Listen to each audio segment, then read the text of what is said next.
Joe Dalton parle, non ça vle di se. Mwen ki pou di ou sa k te pase nan pati de ya.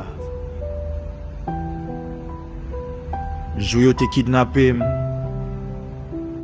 Nan m komanse ap tremble tan kou se 12 janvye. On depi zes, depi gran chef la entre nan baz.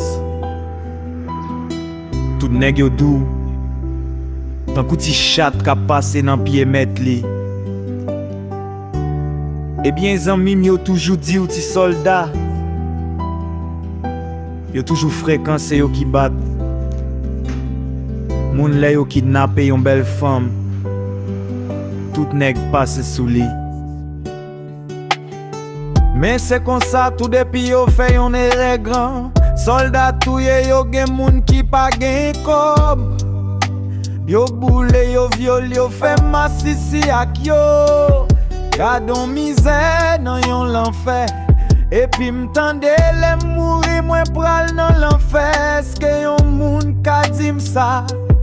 Nou men maïsien ap viv lan ki jan l'rele. Yo kidnape Pasteur, mason loge, Ougan. Pa gen pati pri nan bagay sa.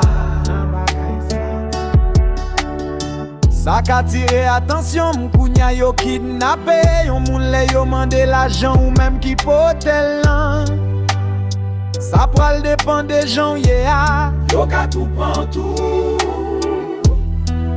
Yo kidnape Pasteur, mason loge, Ougan.